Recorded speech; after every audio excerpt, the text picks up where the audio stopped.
All right, let's get this going here. I wanted to touch on a bunch of things from my recent tweets and weave them all together into a nice, cohesive constellation.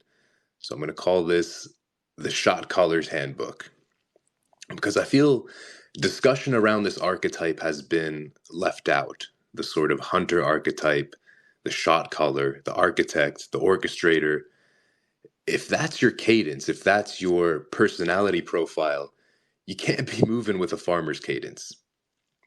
You just can't do it. It's not going to work. It feels like pulling teeth, and it's just weird trying to play slow paced games if that's your cadence, if that's your personality profile. You need tighter feedback loops and faster paced games with higher stakes. And to be an effective shot caller, there are some complementary skills needed. Things like conflict resolution, emotional regulation, stress tolerance, communication skill, the ability to learn new things quickly, the ability to read a room, and just overall good judgment and discernment. And right now, I want to give you probably one of the biggest secrets to rapidly learn new things and start seeing results right away. This is extremely important because the entire model and approach to education is extremely inefficient and flawed. Like the notion of spending 4 years studying a broad scope of subjects before you finally get started doing something, it's just insanity. It goes against the laws of human nature.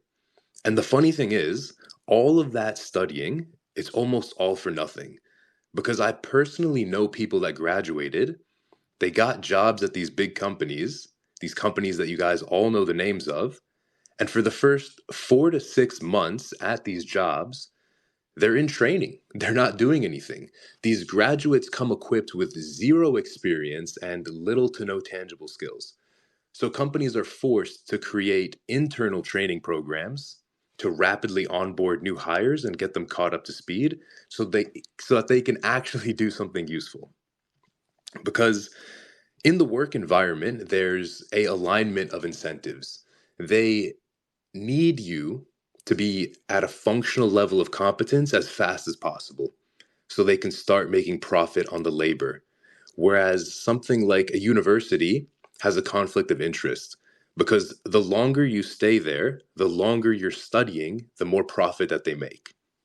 And here's the thing, that model of studying for a long period of time before diving in, is unconsciously imprinted in all of society. And it's a big reason why, when people try to learn a new business model or try to learn a new skill to make money, they end up failing or quitting. Because applying that same model of education, of learning, it's a faulty model. It's an extremely inefficient model. And it's just a model that goes against human nature. Because we as humans, we need positive feedback loops. We need some form of gratification in a relatively short time frame to continue on the journey. And it's just this notion of going on extended periods of time without seeing any results. It goes against human nature. It's not how our neurochemistry works. So here's exactly what this looks like. Here's the practical example and application of how to solve that problem. Say someone wants to learn ecom or day trading or sales. You do not need mastery to start seeing results there. You just need a functional level of competence. And it only takes a few days to get that. The fastest way to see a result, to get that positive feedback as soon as possible, and to become an active participant in the game as soon as possible, the way to do that is by being a one-trick pony on training wheels. So here's the problem. Say someone wants to learn ecom. What does that mean? E-commerce is a massive subject matter. Of course, it's going to take you 1 to 3 years to learn ecom. And that's why when I see these before and after stories where guys are being interviewed and they say, yeah, it took me 2 years to finally learn ecom, something is wrong there. Something is wrong with that learning model. Something is wrong with that entry point. You do not need to learn ecom to start seeing results. You just need to learn an ecom strategy. Got to zoom way in there. For example, of an ecom strategy. selling dog accessories with Instagram ads. You can immediately go to the ads library and use a spy tool to see what ads are currently working and being run by successful stores selling dog accessories. You can see their landing page, you can see their product pictures, you can find similar suppliers, you can look at how much traffic the site is getting and estimate their revenue and profit. You spend a few days doing that, a few days reverse engineering these dog accessory brands that use Instagram ads, and that's it. That's all it takes to get a functional level of competence on an e-com strategy that works. You should feel it click in your head. There should almost be this itch where you know exactly what to do and you feel a gravitational pull to start doing it. And this is a totally different model for education and learning. And this is really important. Think of it like starting at the bullseye, getting right to the heart of the matter. Whereas studying the nebulous subject matter as a whole is just skirting around the perimeter. The fast model of learning starts at the bullseye, then gradually expands outward to broaden your understanding. You see results right from the jump with a bare minimum functional level of competence. Then you gradually expand outward from the bullseye and learn more about the subject matter. In the beginning, yes, you're a one-trick pony, you're on training wheels, but you're seeing results right away from day one. You're at the bullseye and you're expanding outwards to gradually increase your competence. The slow model of learning, the model that takes years before you see any results, it's the exact opposite. It starts by hovering around the circumference of the bullseye, of the target. It's nowhere near the bullseye. It's studying the whole subject matter as a whole. And then slowly it edges its way inward, but often it never even gets specific enough to cut to the heart of the matter and hit a bullseye. I'll give you another example. Take something like day trading. It's seen as this super complex thing that's very hard to learn and it takes years. You see these interviews with these guys, these day traders, and in the interviewer always asks them, like, how did you learn how to trade? And they say, oh, it took 2 years and blah, blah, blah. And of course it took 2 years. What is trading? That is such a abstract, nebulous, massive, and broad subject matter. You do not need to learn trading. That's a nebulous concept. You just need to learn a trading strategy, very similar to our previous ecom example. You don't need to learn ecom to see results. You just need to learn a ecom strategy. So you can achieve a functional level of competence, back to the trading example, you can achieve a functional level of competence there in a matter of days. You spend a few days learning risk management, a few days learning how to read price action and candles, a few days learning how to emulate a simple strategy, and then just a few days practicing it and emulating it. And this is big also when it comes to finding that simple strategy to emulate, just like our previous example of looking at those ecom stores, that's a key skill in the shot caller's handbook. Like we mentioned earlier at the beginning, your judgment, your discernment, your ability to find and identify where the good information is to be found, that is a key skill set to have. And one more example to really drive this point home. Take something like learning sales. Sales is a extremely broad subject matter.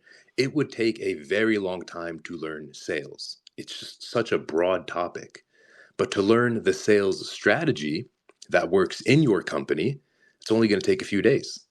Even if you have zero experience, the sales manager should give you a script, an outline, some call recordings to listen to.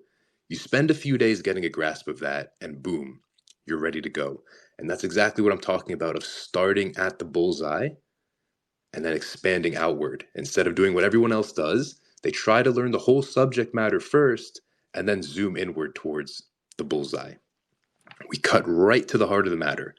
You're not learning sales, you're learning a specific sales strategy for a specific company. Yes, you will be a one-trick pony on training wheels, but you're going to see results from day one, and then gradually broaden your understanding from a place of seeing results. And that tight feedback loop, seeing results fast, that's required for adequate motivation. It follows the laws of human nature.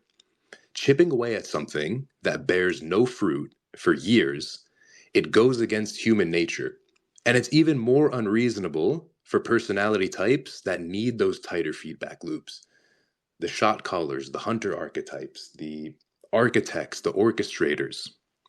So I wanted to point that out first of how to rapidly learn skills and start at the bullseye, how to cut right to the heart of the matter. Because that's a foundational skill for the shot caller. You mentally and physically, you just can't be wasting away, dancing around the perimeter, totally outside of where all the action is happening. You got to dive right in there and get started right around the bullseye. Start seeing some form of results with a tight feedback loop from day one.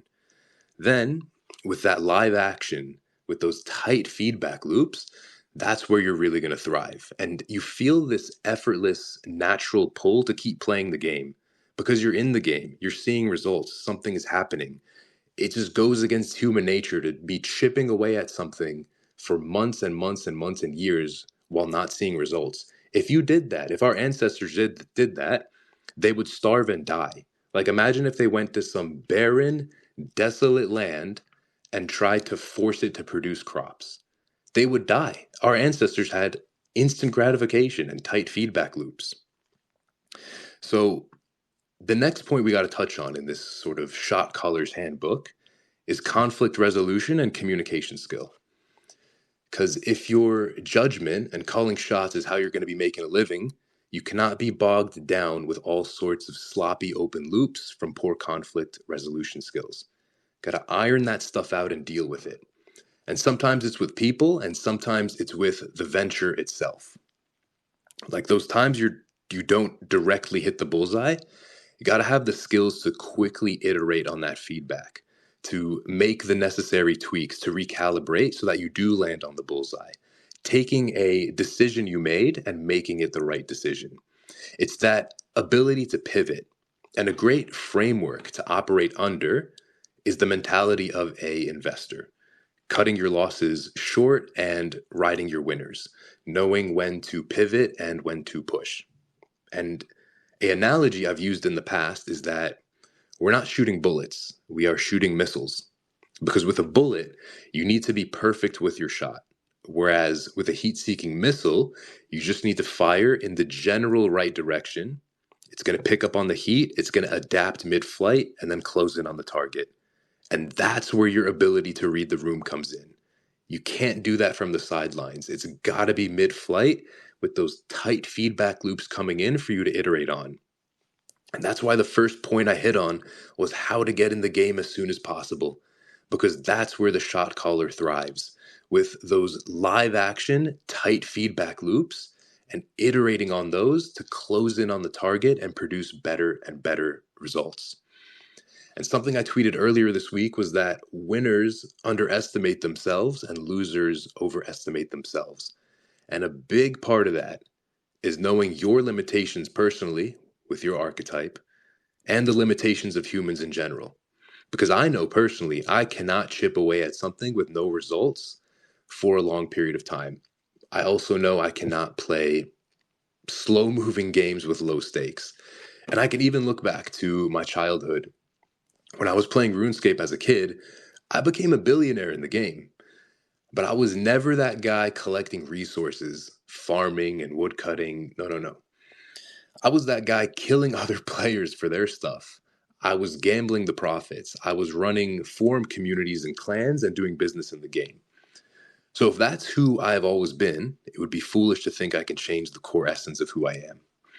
The better move is instead to recognize games that play to my strengths and business models that allow for that sort of shot caller's cadence. So I think we will close things out here. Definitely more to touch on with this, but I want to keep it brief today in the spirit of hitting the bullseye and getting to the heart of the matter.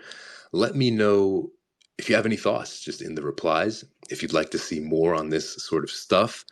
It was great talking with you guys today. It is my birthday today, so I got some things to do, but I will see you guys in the next one.